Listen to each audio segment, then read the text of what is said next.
गोटे जगार आम बसीलु साधु सन्थ माने थिले सेठ साधु तो मिलवा बहुत दुर्लभ लोक भितर लोकटे मिलवा जमती कष्ट साधु भितर साधुटे मिलवा मध्य कष्ट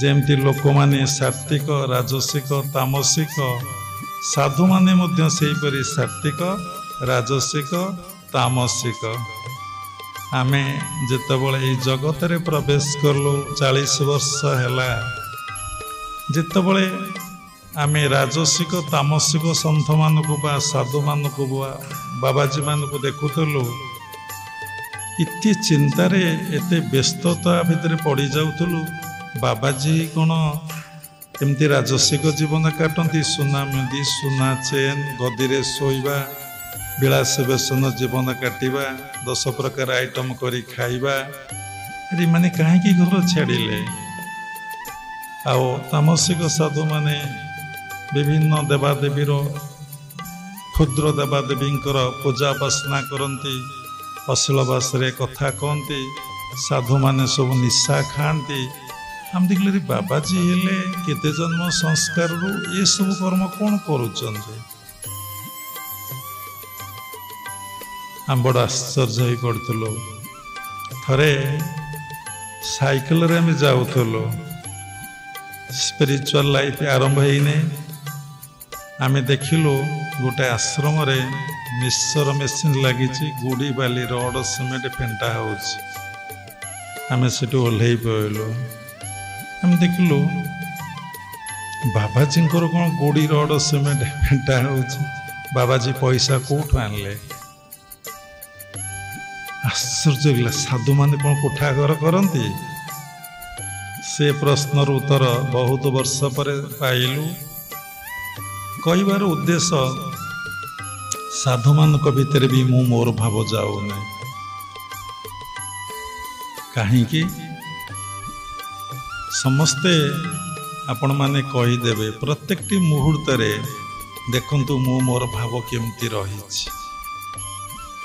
जिते बड़ साधु देखंतु जिते बड़ प्रवचक देखंतु जिते बड़ व्यक्तित्व देखंतु जी जेते ऊपर को उठे ता भितर मो मोर भावटा बेसी थाए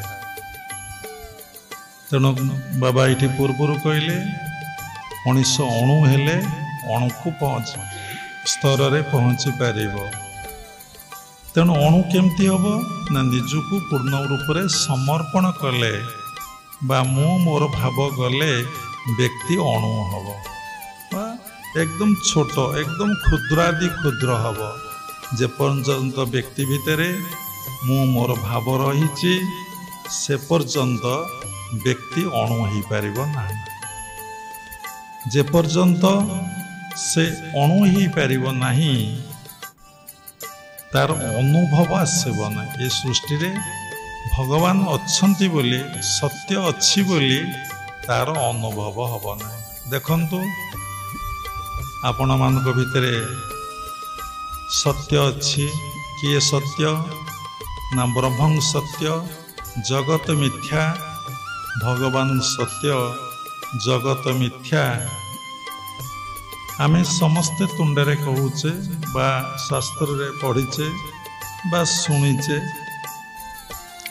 जदि एक कथा कहूचे मिछ दुनिया रे गोटे सत जगन्नाथ बा ब्रह्म सत्य जगत मिथ्या जदि आमे कहूचे आमे केबे ये संसार रे रही सत पथरे यात्रा करूचे सत चिंता सत कार्य सत आचरण आम भितर आसुचे कहले मध्य आसुचे बुझेले मध्य ये मन रिसीव करि पारुचे से अनित्य असत पछरे प्रत्येक मुहूर्त धावमान हो जदि शुणुची ओ जन्म संस्कार कौन से साधुंकर आश्रय नौची तेणु विभिन्न प्रकार साधु अच्छा पूर्वर कहले सात्विक राजसिक तामसिक कहीं एक उपस्थापना करा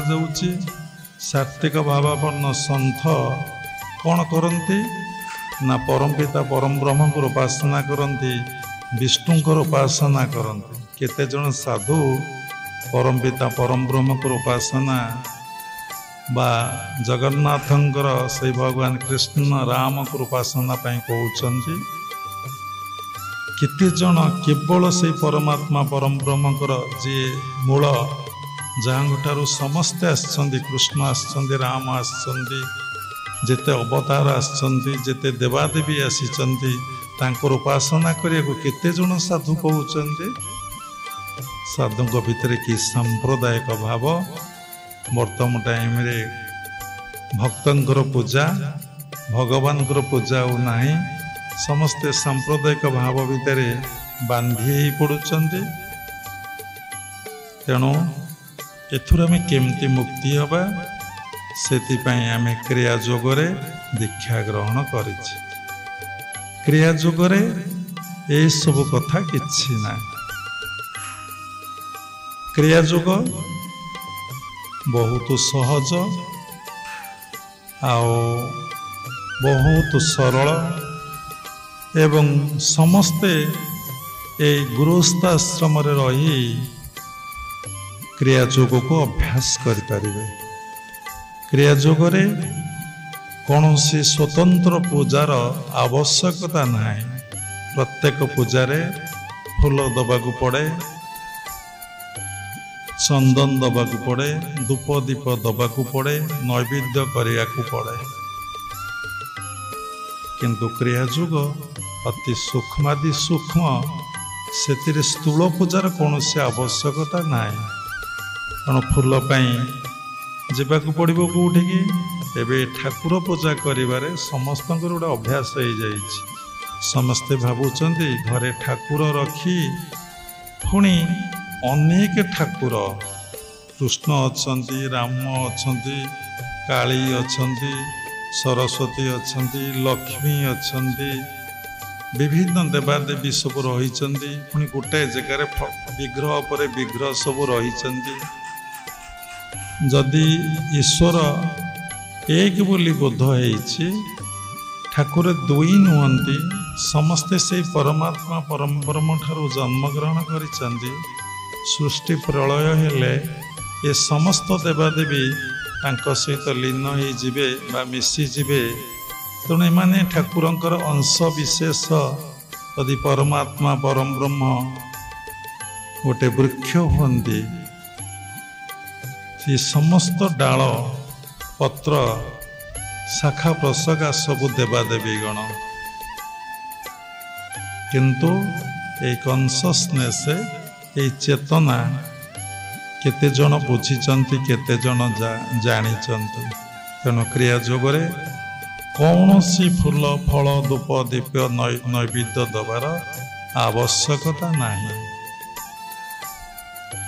ତେଣୁ ଅତି ସୂକ୍ଷ୍ମ ଆଦି ସୂକ୍ଷ୍ମ, ସେଠି କର୍ମର ଫଳ ଦେବାକୁ ପଡ଼େ, ହୃଦୟର ପୁଷ୍ପ ଦେବାକୁ ପଡ଼େ, ନୟନର ଜଳ ଦେବାକୁ ପଡ଼େ, ଆଉ ଇନ୍ଦ୍ରିୟଗଣକୁ ନିବୃତ୍ତି କଲେ ଧୂପ ଦେବାକୁ ପଡ଼େ।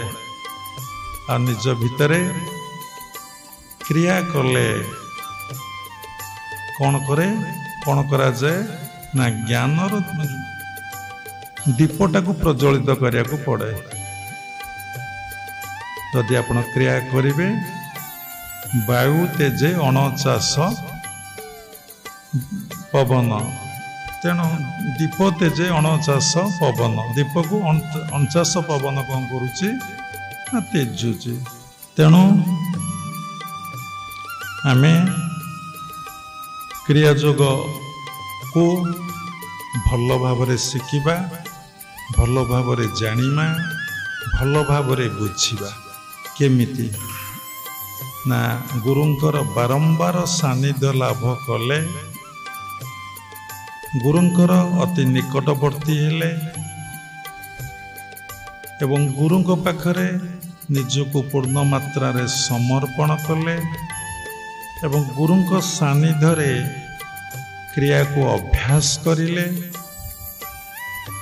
ତାହେଲେ ଆତ୍ମକ୍ରିୟା ଯୋଗକୁ ଜାଣିପାରିବେ।